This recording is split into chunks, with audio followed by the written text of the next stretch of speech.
След кървавото потушаване на априлското въстание и отказа на султан Абдулхамид II да приеме изискванията на великите сили, войната между Русия и Османската империя става неизбежна. Тя е обявена официално на 24 април 1877 година с издаден от император Александър II манифест. Руските армии са разположени на два фронта – Дунавски от 190 000 души и Кавказски от 80 000 души. Във военните действия взимат участие и финландски и румънски части, а след превземането на Плевен се включват общо 90 000 души от Сърбия и Черна гора.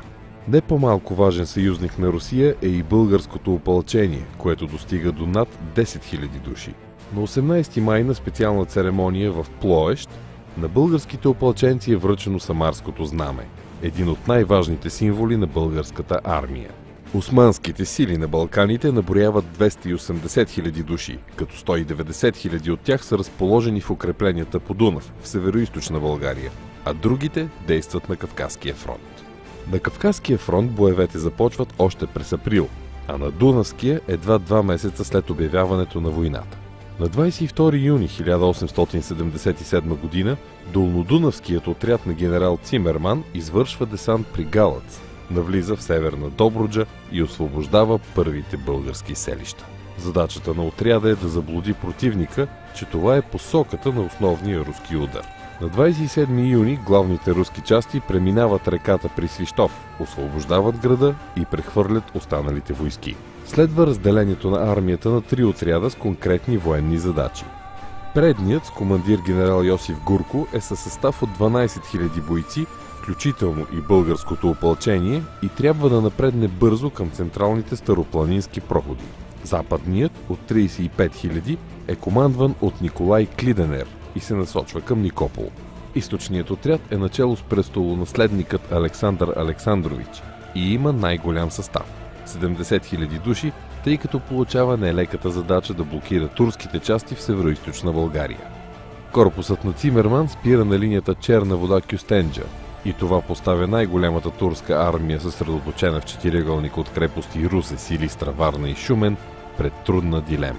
Всеки неин опит за активни действия в западна посока срещу главните сили на русите означава отслабване на отбраната в Добруджа и позволяване на противника да настъпи по най-краткия път към Цариград.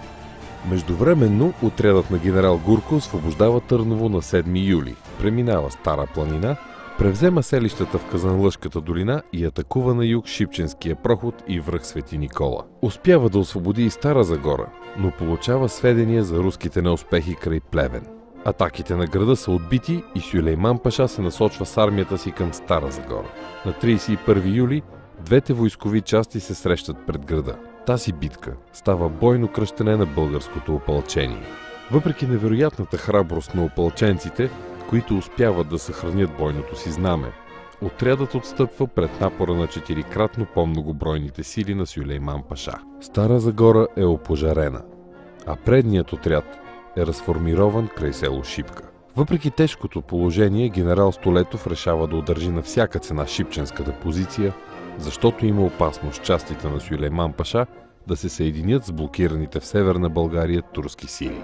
На 21 август пред Шипка се изправят 30 000 османска армия срещу 7 000 войници и опълченци. 3 дни младите дружини задържат отчаяните пристъпи на врага. Критичният момент на отбраната настъпва към 17 часа на 23 август, когато Сюлейман Паша успява да преодолее последното препятствие – Волинската височина.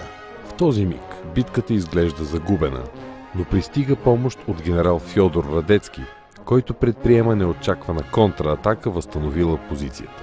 Междувременно Плевен се превръща в сериозен проблем за руското командване. В няколкото неуспешни атаки са убити около 26 000 руски и румънски войници. Блокадата на града е поверена на ветерана от Кримската война генерал Едуард Тотлебен, който размества войските и прекъсва снабдяването на турците.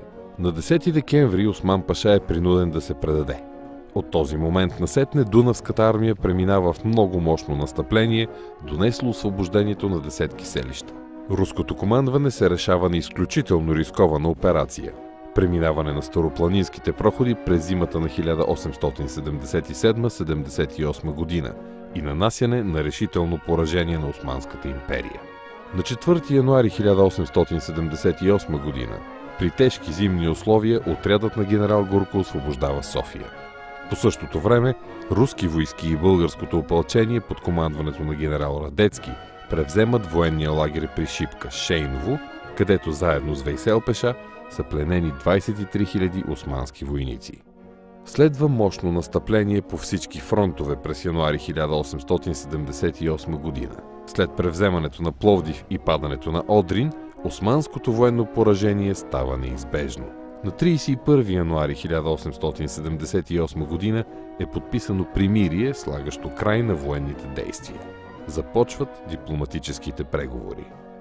На 3 март 1878 година е подписан Сан-Стефанският мирен договор, според който към автономното княжество България спадат Северна България без Северна Добруджа, голяма част от Тракия и цяла Македония без Солунската област.